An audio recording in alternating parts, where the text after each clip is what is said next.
This is Dennis Ramundi with the Coffee League. My guest today, Candice Madison. Candice is Director of Education with Irving Farm's Coffee Roasters in New York. She also serves on a number of committees or boards with the Specialty Coffee Association of the United States. Actually, now the SCA covers the United States and Europe.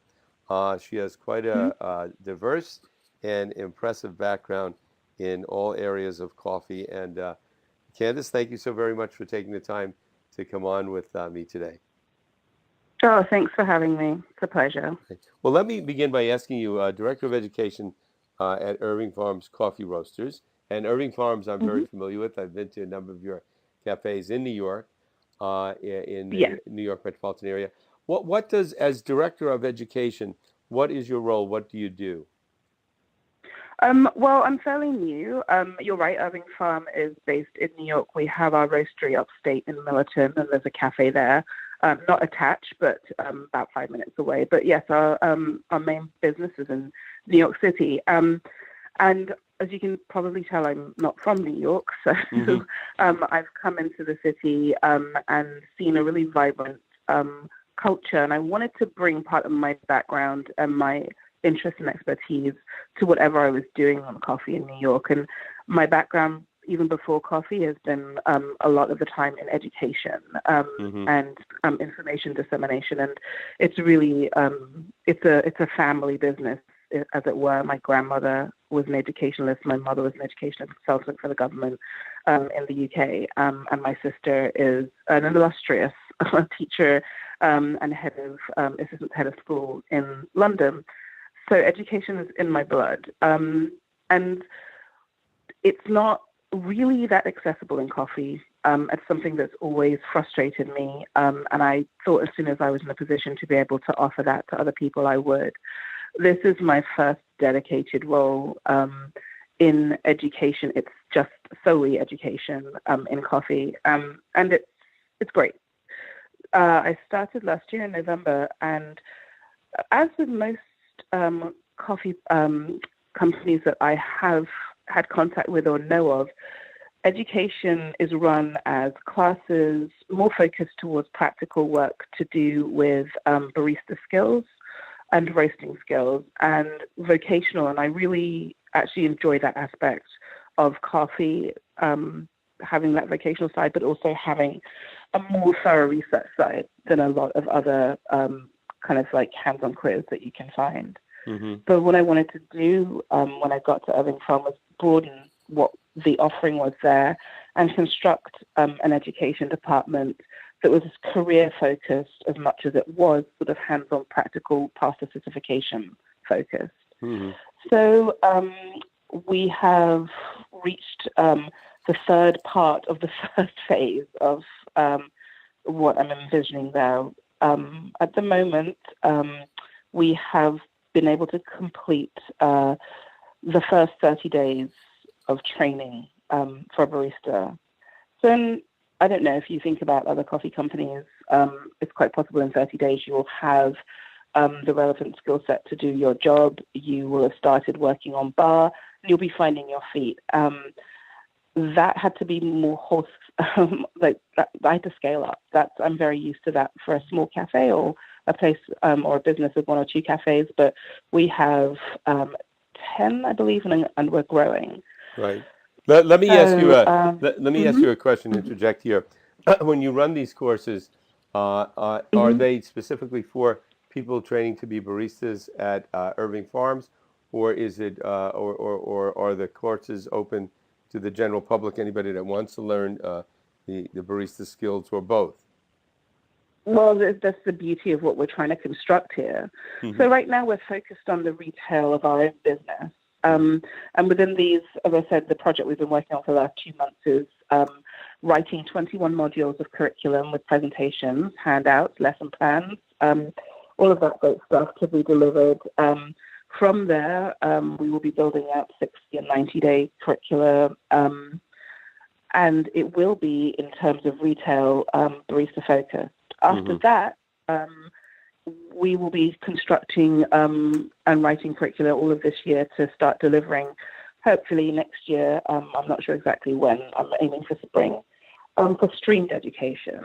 So this is the part that's really important to me that I'm trying to bring in from higher education experience that I've had in general higher education in the UK.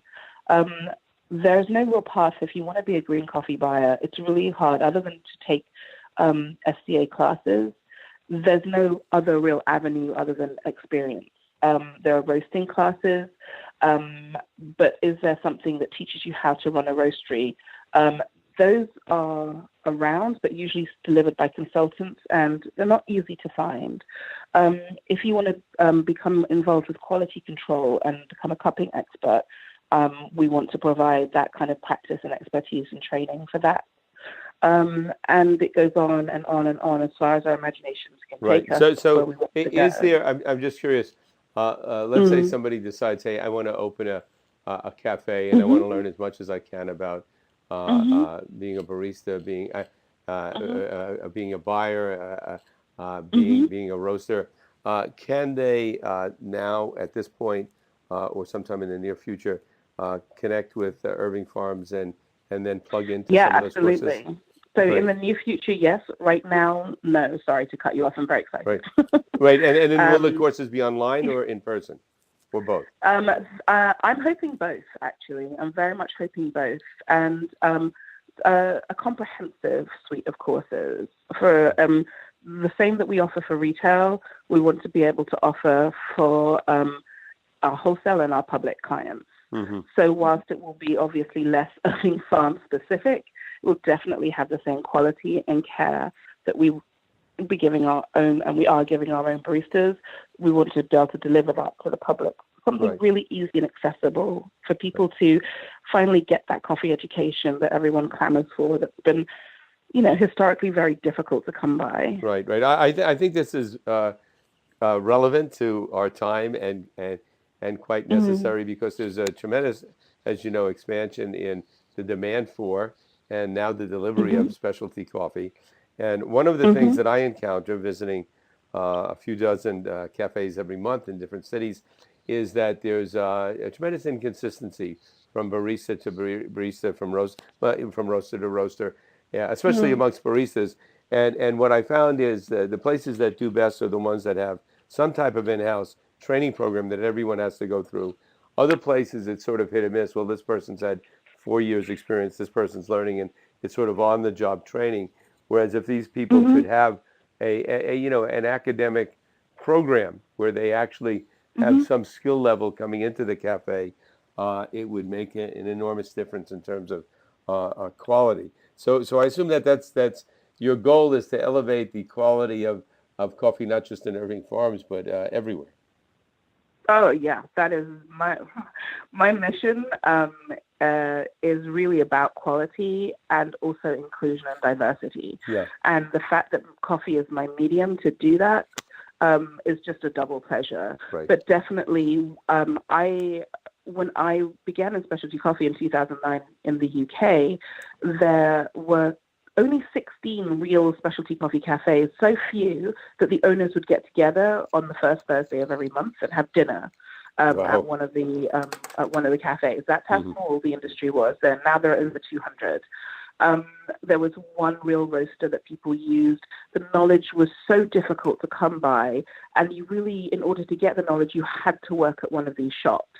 You either had to get in a novice or you had to have proven experience, and it was very difficult. I knocked on doors constantly to get a job. There wasn't a real market. There wasn't a real there was no such thing as, I'm not sure about Spudge, but there wasn't in England the resources for baristas. And so, yes, people were taught by other people, and people are fallible, and learned knowledge can have gaps. So you will find inconsistencies there. Right. What we've done at Irving Farm is just interviewed for a position that is brand new for Irving Farm, one that I've created. It's called the in-house trainer. And it's somebody who basically their job, other than being a barista, and not a lead barista, not anything kind of above anybody else, but definitely example of the work and the standards that we expect from our baristas. But their main job will be training the people in the store. They will have direct lines to us in the loft the coffee education team. They'll be instructed by us. They will, we'll obviously learn a lot from them. We'll work really closely together, and that's our main line. That's our link straight to our baristas, so they're getting the quality of training and education constantly being delivered to them in their workplace. Wow. So it's a mix of the academic with the practical, all in one, whilst you're being paid to do it. Right. Fantastic. So, I also, you touched on it a minute ago, and I want to get into this during the interview today. You're a current member of the Equity, Inclusion, and Diversity Task Force for the SCA, the Specialty Coffee Association. Where are we at with that? Because I've had a number of people on where we've discussed this somewhat. I've had a couple of three women on from Europe, Australia, and the United States that talked about women in coffee, minorities in coffee, people of color in coffee. That the perception of cafes, specialty coffee now, it's almost stereotypical. The white guy with a bunch of tattoos, the pretty girl, and he would be behind the bar working. And coffee is so much more than that. And I've been to a number. I go to a lot of cafes. I do see it changing. But tell us where we're at in regard to coffee and that industry, especially specialty coffee, and equity and inclusion. I mean, I think the most important thing for people to remember, for it to never be far from people's mind, is that the coffee trade that we see today is built on slavery and it's built on colonialism. It's really important to see that because it's still visually evident that way. And in a lot of ways, very practically evident that way. People earn very little money to do backbreaking work, and their lives are incredibly difficult in a lot of places due to climate change, due to instability, governmental instability, agricultural instability, to do with devastating plights such as roya, otherwise known as rust, that can decimate crops and people's livelihoods. A lot of farmers and producers live in poverty. There's no getting around that. And they have to fight and strive and, be lucky if somebody comes in to help them allow their children to have education instead of working on the farms. Meanwhile, we have a consuming end of the supply chain that is making, at the moment, people are making a great deal of money, having a lot of opportunities. This business and this industry has grown exponentially since I've even been in it, and I've only been here about 10 years. So I think the most interesting thing to do is think that you can make a lot of progress, but then Google the word barista, and then pick up, just click, the tab that says images. And it has, making presentations has been incredibly difficult. Just to find a picture of someone who doesn't look exactly like every other picture of just what you said, usually a white man behind a counter. That's never going to be my experience in coffee because I'm not a white man. So literally by not making that representation available, it invalidates my participation in the coffee industry. And that to me was unacceptable.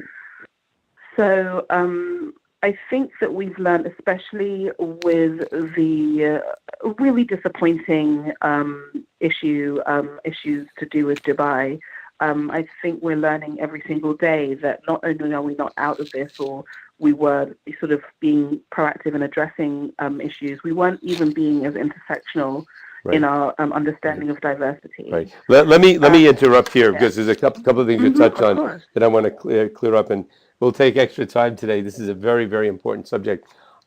First of all, I want to get to about Dubai, but before that, as I understand it, and I come into coffee as a journalist, not somebody from in the industry, so it's fascinating to me, and there's so many wonderful things about coffee and coffee culture. But one thing that you discover is coffee is mostly grown in poor countries to be consumed by people in rich countries, and specialty coffee, people usually higher up on the socioeconomic scale. And a lot of these people are very concerned, and we go into cafes and we see fair trade, so we think, okay, that's cool. Everybody's being treated right. But then as I've dug into it as a journalist, I found that, well, the term fair trade really doesn't tell you much. And the companies that are most concerned about every person along from the farm to the cup producing coffee are people that actually go there and have a direct relationship with the farms and the farmers, and then there's the farm owners, but then there's the people actually working the fields. How can we as consumers feel more comfortable that the right things are being done everywhere along that road from the farm, from actually growing it to the consumer drinking the coffee? Yeah. Sorry, I interrupted you. Go ahead. But Yeah. I was going to say, I think being conscientious, Right. being a conscientious consumer in every aspect, not just in coffee, Right. is a necessity, because today everything is so very convenient. So you always knew where you got your food from historically in the past. Right. You got your meat from the butcher and you knew the farm, and you got your bread from the baker and you knew that person they were baking right there in the store. And I'm talking obviously, Right. Right. many era ago. But that was how you ate food. Now, with convenience, with food, the explosion of food and beverages, in terms of choice and availability, will, as consumers, have naturally become less concerned or less knowledgeable about where those things that we are getting, where we're getting them from. It's really easy to sound preachy. I don't, and I cannot in my life police everything, but I try to be as conscientious as possible. So that's the same with coffee, and that's one of the reasons I very much wanted to work with Irving Farm.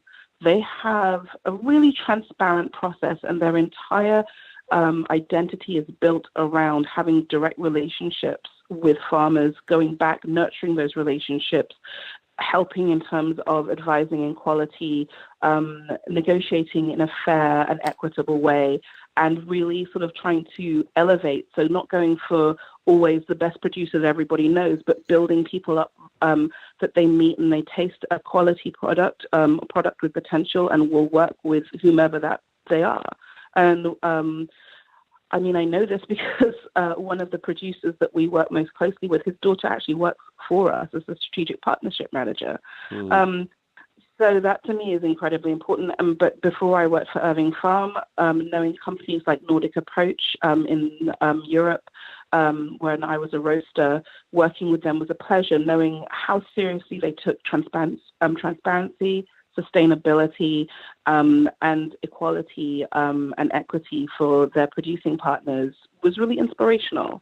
And it's kind of that understanding of the supply chain, that knowledge of where your product comes from, and educating yourself on the alternatives if you can't find something out, or somebody is being sort of like obfuscating any information that you think you have a right to know, then choosing not to work with someone who doesn't hold up to your kind of standards. I think is one of the easiest ways. It's difficult because in some ways people can only afford to work with certain producers or exporters, and you don't want to be punitive, but you do want to reward what you see. And yeah, that to me is the only thing I can do as a consumer, but education is my other is the other quiver, arrow in my quiver. Right. No, you're having a, and I think this sort of thing is what's having an impact, and every industry takes a direction, has a trajectory, and hopefully this trajectory will be a good one in the right direction. You mentioned Dubai before. Some of our listeners will know what that situation is or was, and some will not. So explain that to us.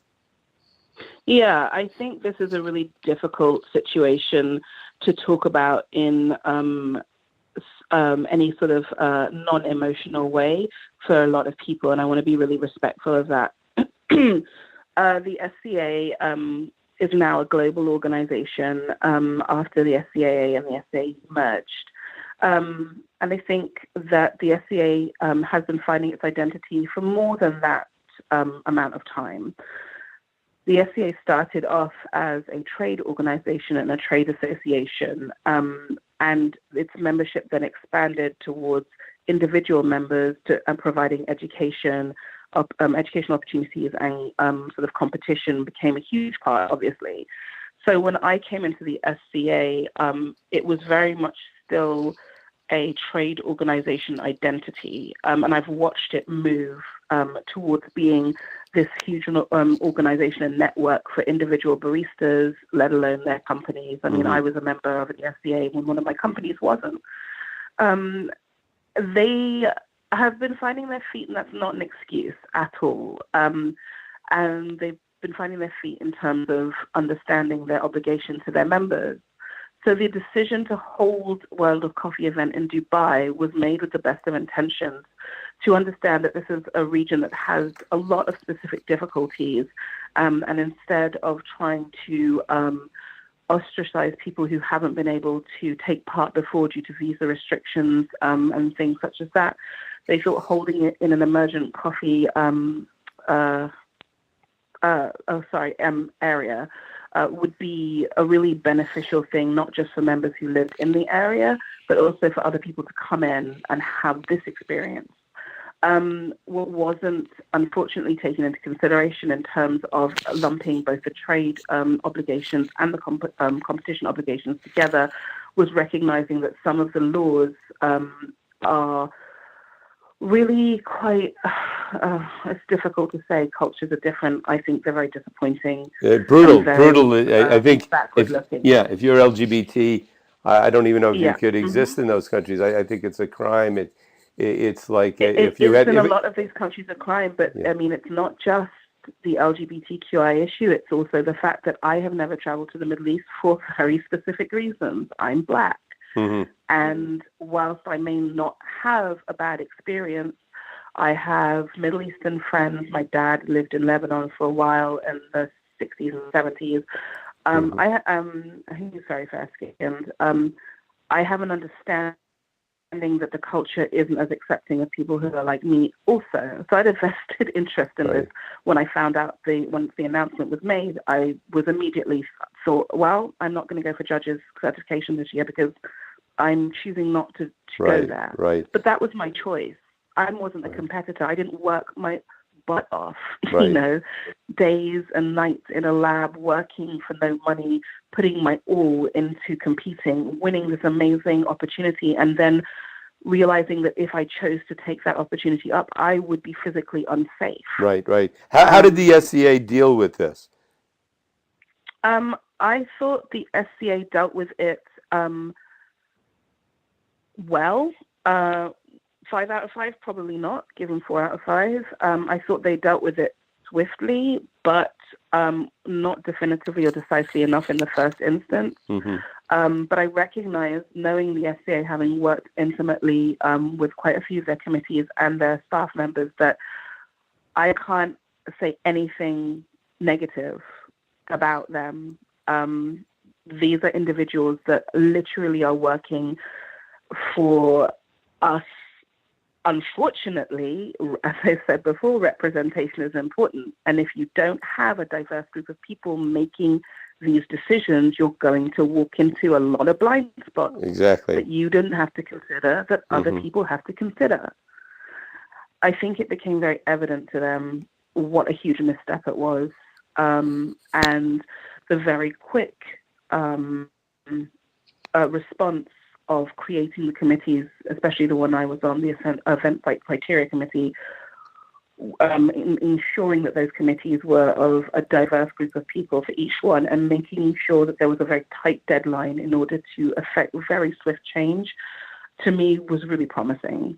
I was very heartened by that, and told the SCA that I would be not just happy to be of service by helping, but I definitely wanted to be there as a voice that will help to direct and affect change. And there was a lot done. I was doing my own project at work, so I would have to say that people did a lot more physical work than I did, but I had the significant input that I felt was really necessary. And I was glad to be listened to. And I was glad to see people recognizing that swiftly, that if you don't pay attention to the demographic of your organization, you will misstep every single time. Now, at this point in history, what is the coffee industry, especially coffee industry, let's say in the United States, that's moving in a good or better direction? And to promote equity, inclusion, and diversity moving forward, what what needs to be done? Is it just an awareness that these are things we have to deal with, or how do people become more educated, especially people running cafes, running businesses? How do they become more educated, to become more sensitive, to not make mistakes that that they wouldn't want to make, but because of their lack of information and knowledge, make those mistakes? How do they elevate their awareness? I mean, I've been asked this quite a few times by worried friends who are business owners, and they constantly apologize for being white men. I don't think you should have to apologize for that. I really am heartened by people taking issues seriously and seeking help from people who have a vested interest. But the thing that frustrates me is that these are not new issues. They may be newly encountered issues for our industry, but there is a plethora, a wealth of information out there, and has been for years, on how to recognize implicit bias, on how to train for sensitivity, on how and methods, practical, pragmatic methods on how to increase the diversity and representation in your business. So I have sympathy in a way, but not as much as people who approach me might think I do, and they don't get the reception I believe they think they're going to from me. I am an educationalist, but I'm not here to educate anybody on matters that I believe are very well documented. And if I, as an individual, are your first port of call, then you really need to use the internet for other things, because there's a lot of information that you can get without making people who look like me or are of an kind of an underrepresented or marginalized voice to do the emotional work and labor. Because whilst it may seem a innocuous question for the person asking, it can trigger off a lot of issues for the person being asked.